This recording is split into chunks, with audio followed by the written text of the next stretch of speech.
Alright guys, so for this video and for the next videos I'm making from this point, I'm trying to do my own artwork, like to represent the album cover. So if you like this whole video up top, then you could tell me in the comment section because I'm doing my own artwork for the album from here now on.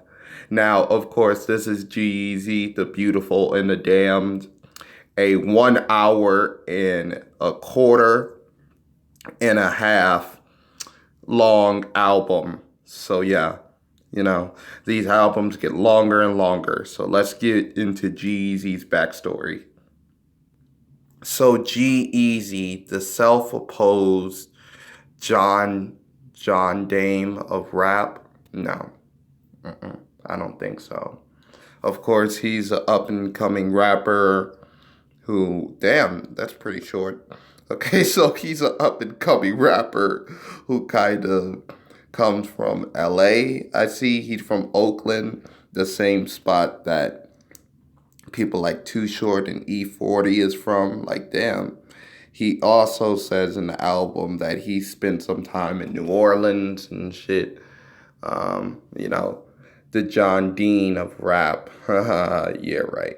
Okay, so let's get into the album. So if you notice who G-Eazy is or you heard of his music before, you would think that this album would be very generic, which it is for most respects, but there is some things on the album that I like to point out that was a little bit shocking on me listening to this album or first listen. Like, for instance, on a song like The Beautiful and the Damn, G-Eazy keeps on referencing that he's a Gemini and, he has two personalities and shit. And you know who else is a Gemini? Macklemore. He even came out with a Gemini album. Same concept or talking points as G-Eazy on the album, except Macklemore is too wussy to talk about Donald Trump, which is something that G-Eazy does in this album ad nauseum, especially in the last two tracks. He says that he supports YG, which he should because he toured with him, in this tour right here. He also toured with Logic and also Yo Gotti. So he should support YG since he toured with him. And he also says on the song Easy, which, since he's G-Eazy, he tells people to take it easy. Classic. Of course, he also says that F Donald Trump again for some reason. And he also points out in the song Love Is Gone that men have more freedom to their body than women, whatever that's supposed to mean. He doesn't really elaborate. Yeah, try that stuff when it comes to child support or giving your kid up to adoption, G-Eazy. I'm just saying. Also on this album, there's this ad nauseum about the relationship between the devil and God, good and evil, that's played throughout the album. On a song like Pray For Me, G-Eazy tells people to pray for him, and he also referenced that Hollywood is like a jungle for some reason, and he says lions, tigers, and bears. And I don't know if G-Eazy noticed this, but 2 out of 3 of them are not in the jungle. Lions are in grasslands, and bears is, of course, in the forest, not the jungle. So yeah, that's just one of the things I have problem with the song. Oh yeah, and on the song like Gemini, G-Eazy does this thing where he does this reference to being castrated. Yeah, that makes sense since you've been dickless on this whole album at most. He also says on a song like Gemini that he'll make $1 million into 10 cents. So you wonder why rappers go broke. Gosh. And also on a song like But a Dream, G-Eazy referenced Kobe, which is a little bit strange since Kobe was accused of rape. And the whole idea of referencing rapists on this album is not shocking. Like on the song No Limit, which, Mystical, he was accused and convicted of rape. And Cardi B referenced Jared from Subway, the child rapist. So I don't know why they keep on referencing rapists on this whole album. A little odd. And another thing I'd like to point out, on a song like No Limit, G-Eazy says he has 300 one-night stands. But on a song like Mother Always Told Me, he referenced that he's a good guy and why would she think that he would play her and stuff like that. Well, a guy who had 300 one-night stands, you would be a little bit skeptical of what he wants in a relationship, wouldn't you?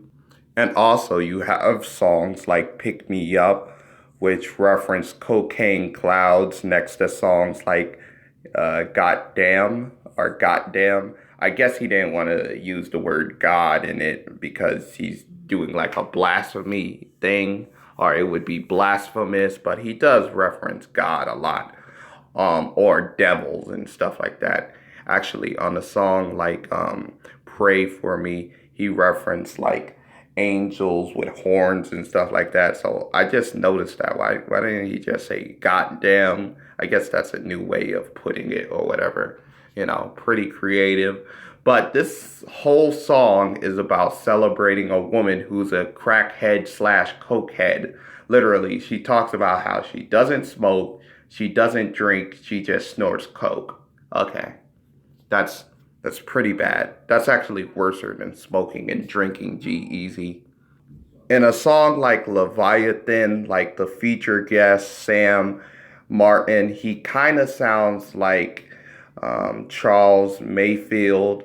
Like, he kind of sounds like he's doing a dead-in impression of Charles Mayfield.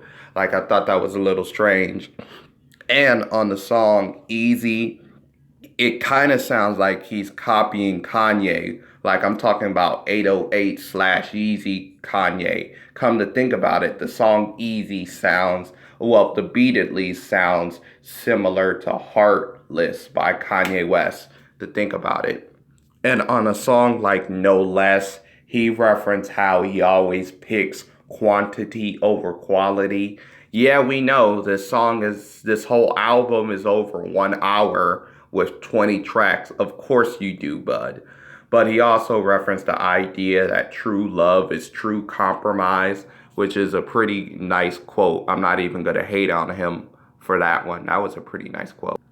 And on a song like That's a Lot, G-Eazy has this auto-tune vocals on his voice that's pretty annoying. And a song like Pick Me Up, he has this like deep voice thing, like he like put his voice very low on this track. It's pretty annoying. Like this deep voice on the track, that's also pretty annoying. So when his voice is not pitch shifted high on That's a Lot, his voice is very much pitch shifted low on a song like Put Me Up. So yeah. And on a song like The Plan, of course, G-Eazy beat selection kind of sounds like The Art of Telling Stories or The Art of Storytelling by Outkast. Yeah, I heard that beat and I was like, wait, did they sample that or were they inspired by that song or whatever? And the songs Sober and Fly Away, both tracks deal with the idea of handling using alcohol to cope for your insecurities in life and how you might be alcoholic and abusing alcohol too much, which is pretty deep tracks, I have to say. But a Dream, he says that he's listening to Amy, who I assume is Amy Winehouse, of course, but I think that he could have like referenced that to like Sober since she absolutely had drinking problems. And a song like Legend, the most I could say about it is he makes a reference to spending $30,000 on the Italian food for some reason.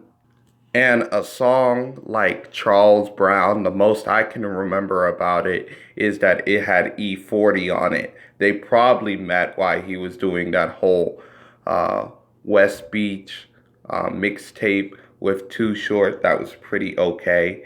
And the piano ballad Summer in December, which I thought would tackle the whole idea of the mismanagement of releasing a summer album in the winter like Miguel did. But nah, it's just a boring track about coming to LA, you know.